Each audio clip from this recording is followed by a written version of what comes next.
सभी भक्तों को श्री शिवाय नमस्तुभ्यम। हर हर महादेव। ओम नमः शिवाय। जय महाकाल शिवाय नमः ओम। तो आज हम शिव महापुराण की द्वितीय संहिता द्वितीय रुद्र संहिता में द्वितीय सती खंड में चौथवें अध्याय यानी चतुर्दश अध्याय का वर्णन करेंगे। और आज हम जानेंगे इस चतुर्दश अध्याय में कि दक्ष के यहाँ पे देवी शिवा यानी कि सती का जन्म किस प्रकार से हुआ।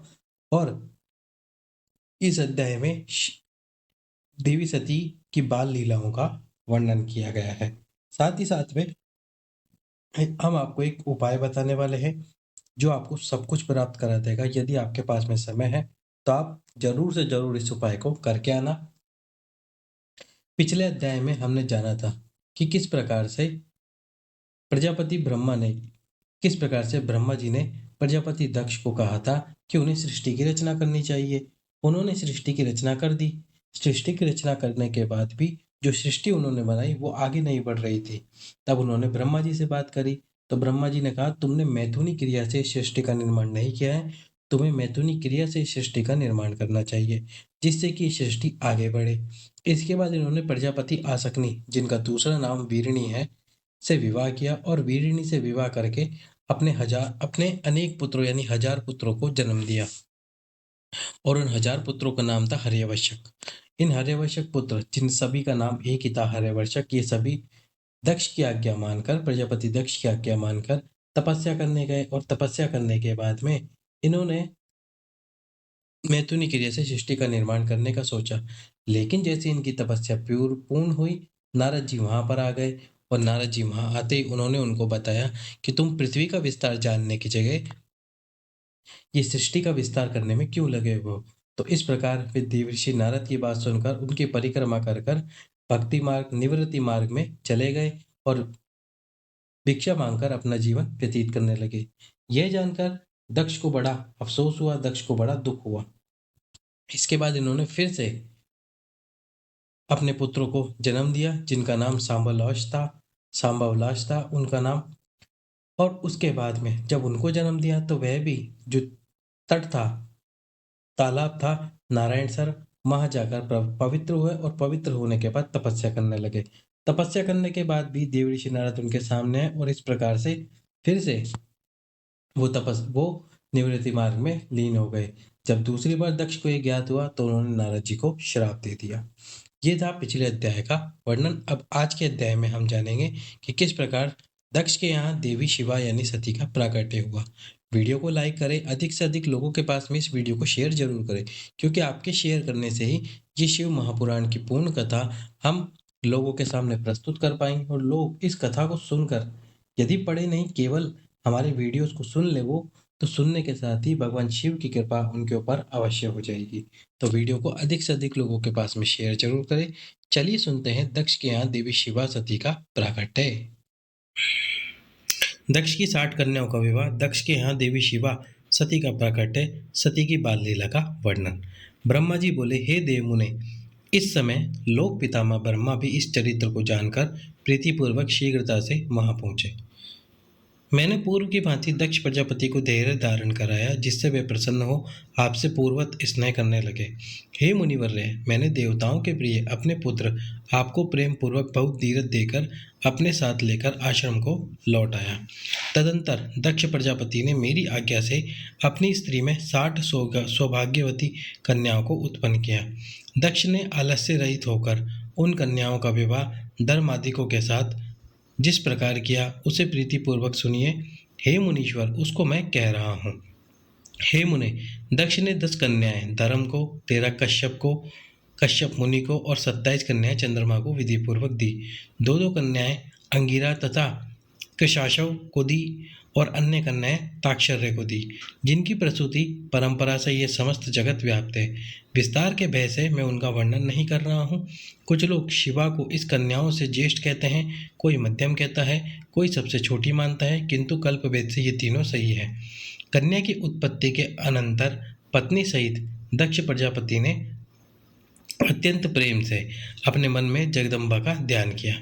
उन्होंने गदगद स्वरूप से प्रेम पूर्वक विनय युक्त होकर हाथ जोड़कर बार बार नमस्कार करके उनकी स्तुति की। तब वे देवी संतुष्ट होकर मन में विचार करने लगी कि मुझे अपनी प्रतिज्ञा को पूर्ण करने के लिए वीरिणी में अवतार लेना होगा। इसके बाद उन जगदम्बा ने दक्ष के मन में निवास किया। हे मुनि सत्तम, उस समय वे अत्यंत शोभित होने लगे। उन्होंने उत्तम शुभ मुहूर्त में अपनी स्त्री में प्रसन्नतापूर्वक गर्भधान किया। तब वे दयामयी शिवा दक्ष पत्नी के हृदय में निवास करने लगी और दक्ष की स्त्री में गर्भ के समस्त लक्षण प्रकट होने लगे।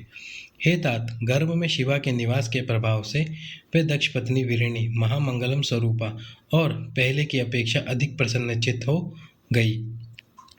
उस समय दक्ष ने अपने कुल के संप्रदाय के अनुसार, वेद के अनुसार तथा अपने सम्मान के अनुरूप प्रसन्नतापूर्वक पुष्पनादि सभी संस्कार किए। उन पुष्पनादि कर्मों में महान उत्सव हुआ। दक्ष प्रजापति ने ब्राह्मणों को उस समय यथेष्टा धन प्रदान किया। उस समय विष्णु आदि सभी देवगण देवी को वीरिणी के गर्भ में आई हुई जानकर प्रसन्न हो गए और वहां आकर उन सब ने लोक का उपकार करने वाली उन जगदम्बा को बार बार प्रणाम करके उनकी स्तुति की। इसके बाद प्रसन्नचित्त होकर वीरिणी तथा दक्ष प्रजापति की बहुत ही प्रशंसा कर वे अपने अपने घर चले गए। हे नारद, हे मुनि, इस प्रकार 9 मास पूर्ण हो जाने पर समस्त लौकिक क्रिया कर लेने के बाद जब 10वां मास पूर्ण हो गया, तब वे शिवा चंद्र, ग्रह, तारा आदि के अनुकूल होने पर सुखद मुहूर्त में शीघ्र ही माता के सामने प्रकट हो गई। उनके उत्पन्न होते ही प्रजापति दक्ष बड़े प्रसन्न हुए। तथा उनके प्रकट तेज को देखकर उन्होंने उन्हें ही शिवा देवी समझा। हे मुनीश्वर, उन देवी के उत्पन्न होते ही उस समय आकाश से पुष्प वृष्टि होने लगी। मेघों ने जल की वर्षा प्रारंभ कर दी और सभी दिशाएं शांत हो गई। देवता आकाश में स्थित होकर उत्तम बाजे बजाने लगे और शांत अग्नियां प्रज्वलित हो उठी। इस प्रकार सभी दिशाओं में मंगल ही मंगल हो गया। वीरिणी में उत्पन्न हुई उन जगदम्बा को देखकर भक्तिपूर्वक हाथ जोड़कर उन्हें नमस्कार करके स्तुति करने लगे। दक्ष बोले, हे महेशानी, हे सनातनी, हे जगदम्बे, आपको नमस्कार। हे सत्य सत्य स्वरूपिणी, हे महादेवी, मेरे ऊपर दया करे। वेद के जाता, जिन्हें शिवा, शांता, महामाया, योग निद्रा तथा जगन्मयी कहते हैं, उन आप हितकारिणी देवी को मैं नमस्कार करता हूँ, जिन्होंने पूर्व काल में ब्रह्मा जी को उत्पन्न कर इस जगत की सृष्टि के कार्य में नियुक्त किया है। उन परंपरा जगन्माता आप माहेश्वरी को मैं नमस्कार करता हूँ, जिन्होंने सदा संसार के पालन के लिए विष्णु को नियुक्त किया। उन परमा जगन्माता आप माहेश्वरी को मैं नमस्कार करता हूँ, जिन्होंने संसार के विनाश के लिए रुद्र को नियुक्त किया। उन परम जगन्माता आप महेश्वरी को मैं नमस्कार करता हूँ। सत्वरज तमो रूप वाली, सर्वदा समस्त कार्यों को साधने वाली तथा तीनों देवताओं को उत्पन्न करने वाली उन आप शिवा देवी को मैं नमस्कार करता हूँ। हे देवी, जो आपको विद्या अविद्या उन दोनों रूपों से स्मरण करता है, उसके हाथ में भोग तथा मोक्ष दोनों ही स्थित हो जाते हैं। हे देवी, जो परम पावनी शिवा स्वरूपा आपको प्रत्यक्ष दर्शन करता है, उसे विद्या तथा अविद्या को प्रकाशित करने वाली मुक्ति अपने आप मिल जाती है। हे जगदम्बे, जो अंबिका, जगन्मयी एवं दुर्गा इन नामों से आप भवानी का स्तवन करते हैं, उनके सभी मनोरथ पूर्ण हो जाते हैं। ब्रह्मा बोले, इस प्रकार जगन माता शिवा की स्तुति दक्ष प्रजापति ने की। तब वे दक्ष से इस प्रकार कहने लगी, जिससे कि माता वीरिणी ना सुन सके। नाना प्रकार के रूप को धारण करने वाली उन परमेश्वरी शिवा ने सबको मोहित करके इस प्रकार सत्य कहा कि उसे केवल दक्ष ही सुन सके, अन्य कोई नहीं। तो देवी क्या बोली, पर उससे पहले हम आपको बता देते हैं उपाय। तो अब जो हम आपको उपाय बताने वाले हैं, वो उपाय करने में समय लगता है, पर यदि आपने उस उपाय को कर लिया तो आप जिस कामना से इस उपाय को करने वाले हैं, आपकी वो कामना पूर्ण और शीघ्र अतिशीघ्र होगी। सबसे पहले तो आपको दिन बताते हैं। वैसे तो इस उपाय को करने का कोई विशेष दिन है नहीं, लेकिन यदि मान लीजिए कि आप मंगलवार के दिन, शनिवार के दिन या किसी विशेष दिन इस उपाय को करते हैं, तो आपको निश्चित रूप से फल प्राप्त होगा।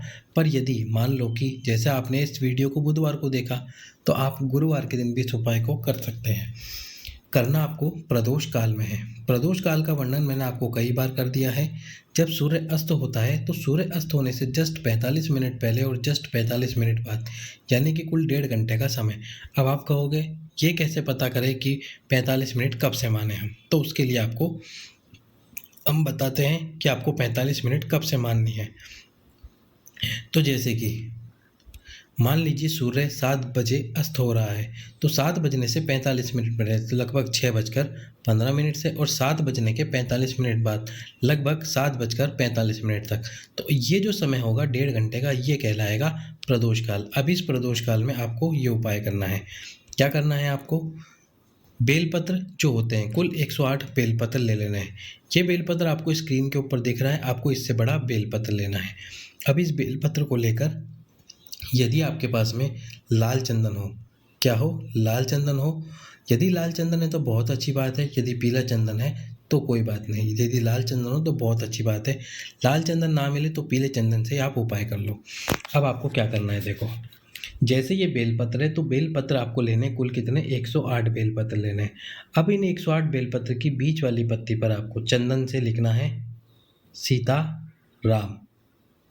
सीताराम प्रत्येक बेलपत्र पर लिखना है। बीच वाली पत्ती पर आपको चंदन से सीताराम लिख देना है इस प्रकार से, और 108 के 108 बेलपत्र की बीच वाली पत्ती पर लिखना है आपको चंदन से सीताराम। इस प्रकार से आपको सीताराम चंदन से लिख देना है। जब 108 बेलपत्र पर आप सीताराम लिख दें, अब ये सीताराम लिखने के बाद में आपको सभी बेलपत्र को जोड़कर इससे माला का निर्माण करना है। क्या करना है आपको? माला का निर्माण कर देना है। इससे माला बनाइए, और जो माला बनाओगे आप, वो सुई बेलपत्र में पिरोकर नहीं, बल्कि ये जो डंडी है बेलपत्र की, इन बेलपत्र को इसी प्रकार से जोड़ते हुए प्रत्येक डंडी को आपको जोड़ना है, और जोड़ जोड़ कर एक माला का निर्माण कर लेना है। अब इस माला को आपको मंदिर के अंदर लेके जाना है। बालाजी के सम्मुख में इस माला को लेकर खड़े होइए।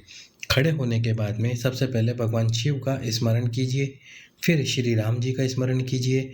श्री राम जी का स्मरण कीजिए, शिव का स्मरण कीजिए, और शिव और राम जी का स्मरण करने के बाद में भगवान बालाजी का स्मरण करके जो भी आपकी कामना है, जो आपकी मन की बात है, आप उसे पूर्ण करवाना चाहते हैं, उस बात को बोलकर इस माला को बालाजी को पहना दीजिए। यदि आपने ये माला बालाजी को पहना दी तो इसके बाद में आपकी कोई ऐसी कामना नहीं है जो मेरे बालाजी महाराज पूर्ण ना करें। तो जो भी आपकी कामना है वो 108 बेलपत्र रख के, और केवल बीच वाली पत्ती पर ही आपको चंदन से सीताराम लिखना है। इन दोनों पत्तियों पर नहीं लिखना। इस बात का ध्यान रखना, कहीं आपको ध्यान ना रहे और आप इन दोनों पत्तियों पर भी सीताराम लिख दें। केवल और केवल इस पत्ती पर आपको लिखना है। वैसे यदि लिख दोगे भूलवश तो कोई बात नहीं, सीताराम तो भगवान श्री राम जी और माता सीता का नाम है, उसको लिखने से समस्या कोई नहीं होगी। पर जैसा उपाय बताया आप वैसा करोगे तो जल्दी आपको फल प्राप्त होगा। तो अब देखते हैं देवी ने क्या बोला ब्रह्मा जी से। तो देवी बोली प्रजापति दक्ष से, जो केवल और केवल उन्हीं को सुनाई दे, हे प्रजापति, आपने मुझे पुत्री रूप से प्राप्त करने हेतु पहले मेरी आराधना की थी, वह आपका अभिष्ट पूरा हुआ। अब आप पुण्य तपस्या कीजिए। ब्रह्मा जी बोले। इस प्रकार दक्ष से कहकर वे देवी अपनी माया से शिशु का रूप धारण करके माता के पास रोने लगी। उस रोदन को सुनकर और उसे स्त्री का शब्द जानकर स्त्रियां, समस्त दासियां भी आश्चर्यचकित हो प्रीतिपूर्वक वहां गई। आसक्नी की सुता के रूप को देखकर सभी स्त्रियां परम प्रसन्न हुई। उस समय समस्त नगरवासियों ने भी जय जयकार किया। नगर में गाने बजाने के साथ महान उत्सव होने लगा। पुत्री का सुंदर मुख देखकर आसक्नी तथा दक्ष परम प्रसन्न हुए। दक्ष प्रजापति ने विधि पूर्वक वेद विद कुलाचार किया और ब्राह्मणों को दान दिया तथा अन्य लोगों को भी बहुत सा धन दिया। वहाँ सभी और मंगलचार पूर्वक गायन तथा नृत्य होने लगा और अनेक प्रकार के बाजे बजने लगे। शिवा के जन्म के समय विष्णु आदि सभी देवगण अपने अपने अनुचरों तथा मुनियों के साथ आकर यथाविधि अनेक उत्सव करने लगे। दक्ष कन्या के रूप में अवतरित हुई उन परमेश्वरी जगदम्बा को देखकर देवताओं ने विनय पूर्वक उन्हें प्रणाम किया और उनके प्रकार के उत्तम स्तोत्रों उनकी स्तुति की। सभी देवता प्रसन्न होकर जय जयकार करने लगे। दक्ष तथा वीरिणी की विशेष रूप से प्रशंसा करने लगे। दक्ष ने प्रसन्न होकर विष्णु आदि देवताओं की आज्ञा से सभी गुणों से संपन्न होने के कारण उस प्रशस्त अंबिका, उमा अंबिका का उमा यह नाम रखा। इसके बाद लोक में उनके अन्य नाम भी पड़े जो मंगल करने वाले तथा लोगों के दुखों को दूर करने वाले हैं। उस समय दक्ष प्रजापति ने हाथ जोड़कर विष्णु, मुझ ब्रह्मा, संपूर्ण मुनियों तथा देवताओं की स्तुति करके भक्तिपूर्वक सभी लोगों का पूजन किया। तदंतर विष्णु आदि सभी देवगण दक्ष की प्रशंसा करके शिवा तथा शिव का स्मरण करते हुए अपने अपने स्थानों को चले गए। उसके बाद माता ने भी यथोचित रूप से उस कन्या का संस्कार कर बालकों की स्तनपान विधि से उसे अपना दूध पिलाया। महात्मा प्रजापति दक्ष तथा वीरिणी बड़ी सावधानी के साथ उस कन्या का लालन पालन किया, जिससे वे शुक्ल पक्ष के चंद्रमा की कला के समान प्रतिदिन बढ़ने लगी। हे द्विजश्रेष्ठ, उस कन्या में बाल्यकाल में ही सभी सद्गुण प्रविष्ट हो गए। जैसे चंद्रमा में सभी मनोहर कलाएं अपने आप आ जाती हैं। जब वे सखियों के बीच में जाकर अपने भाव में मगन होती, तब प्रतिदिन शंकर जी की प्रतिमा का बार बार निर्माण करती। जब वे शिवा बालोचित गाने गाती, तो वह काम पर शासन करने वाले हर, रुद्र तथा स्थाणु का गाने बहाने स्मरण करती। दक्ष प्रजापति तथा वीरिणी का स्नेह दिन प्रतिदिन उस कन्या पर बढ़ता ही गया। यद्यपि वह बालिका थी, फिर भी अपने माता पिता में बड़ी भक्ति रखती थी। सभी बालोचित गुणों से परिपूर्ण वह उमा देवी अपने घर के सभी कार्यों को निपुणता से संपन्न कर प्रतिदिन अपने माता पिता को संतुष्ट करती थी। आगे के अध्याय में हम जानेंगे आगे की जानकारी। तब तक के लिए आप सभी भक्त